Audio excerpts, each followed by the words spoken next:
Welcome back mga kababayan sa aking YouTube channel. At yun nga ay sasabihin ko sa inyo kung ano nga ba yung hindi naman ito masyadong importante, pero makakatulong ito sa inyo kapag kayo ay papunta na dito sa South Korea. Mas maganda niyan ay may GCash kayo. May GCash kayo. At doon naman tungkol naman sa sa SIM card, pagdating ninyo dito sa South Korea, ayan ay automatic na nagro-roaming. Ludan nyo lang ng 100 pesos yung SIM card ninyo dyan sa Pilipinas. Pagdating ninyo dito sa South Korea ay automatic na yan nagro-roaming. Katulad ng nangyari sa akin. Nung pangalawang balik ko dito, nung August 1, 2023, bago pa ako mag-flight papunta dito, gumawa na ako ng GCash account. At may GCash nga ako ngayon dito. At yung SIM card ko nga, pagdating ko dito ay automatic na siyang nag-roaming. At makikita nyo dyan sa GCash ko, GCash account ko, na meron na siyang ng Korean won. May naka-convert na siya sa Korean won yung peso. Automatic na yan. At itong GCash na nga na ito ay nakatulong sa akin kasi unang-una dito ko nabayaran, ginamit ko yung GCash ko para mabayaran ko yung utang ko sa SSS na matagal ko nang hindi nababayaran. Nung 2007 ko pa yun niloan. Ang halaga lang niya ay 17,000 pesos nung 2007 niloan ko siya. At nung nakaraang taon ko siya nabayaran, nung November yata yon, nung tama ba? November nga, November ko nabayaran.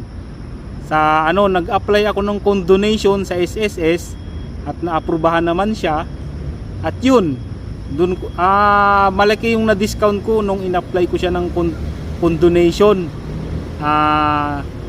Tumubo na siya ng yung 17,000 pesos na loan ko noong 2007, umabot na siya ng magkano ba yun? 144,000 pesos.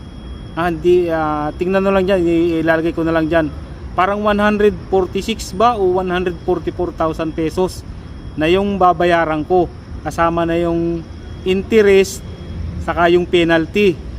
Ngayon nung in-apply ko siya ng condonation, pumalo na lang siya ng 46,000 na lang yung binayaran ko.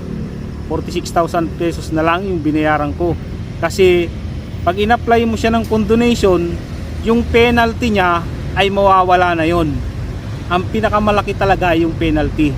Ang binayaran ko na lang ay yung tubo. Yun na lang yung binayaran ko na 46,000 pesos.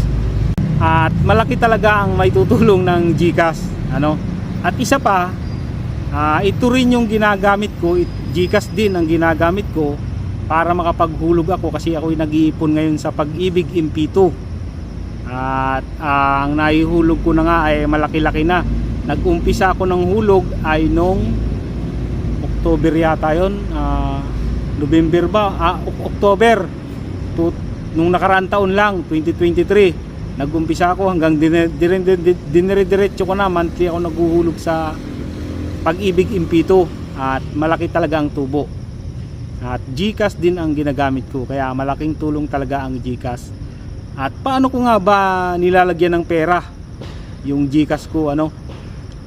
Ang ginagamit kong remittance para mahulugan ko ng pera yung GCash account ko ay ang JRF. JRF remittance ang ginagamit ko para malagyan ko ng pera yung GCash ko. At yun yung ginagamit kong panghulog. Pag nalagyan ko na yung GCash ko ng pera, uhulugan ko na yung Pag-ibig MP2 ko. Yung GCash ang ginagamit ko. Kaya para sa akin, malaking tulong yung GCash. Kunyari, yung kamag-anak mo, nanay mo sa malalayong probinsya, pwedeng GCash na lang ang gamitin mo para mapadalan sila ng pera. Ganon. Pero sa asawa ko ang ginagawa ko GRF remittance ang ginagawa kong daan para mapadalhan ng pera yung asawa ko, kasi hindi pwedeng sa masyadong malaki kasi ang budget.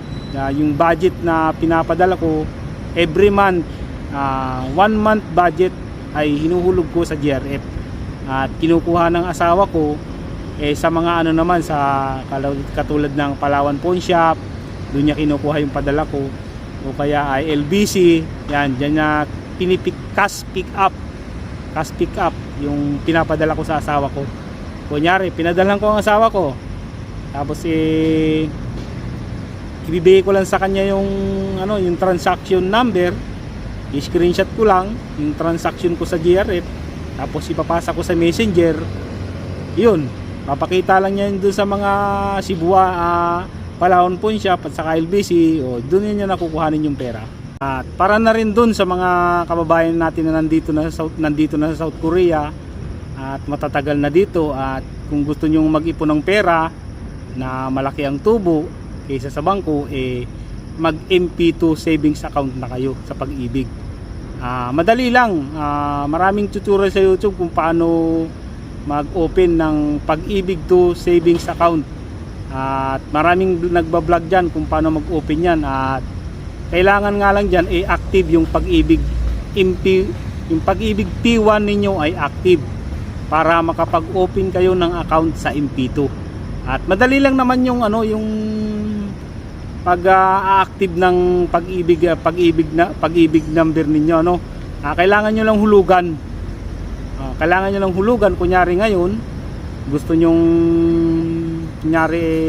mag-open ng account sa MP2 savings ng Pag-ibig, kailangan kunyari hulugan ninyo ng 200 pesos ngayon, tapos maghintay ka nung 3 araw o kaya 4 na araw o kaya 1 linggo, saka kayo mag-open ng MP2 savings account sa Pag-ibig para active yung account ninyo, para makapag-open kayo ng MP2 savings account.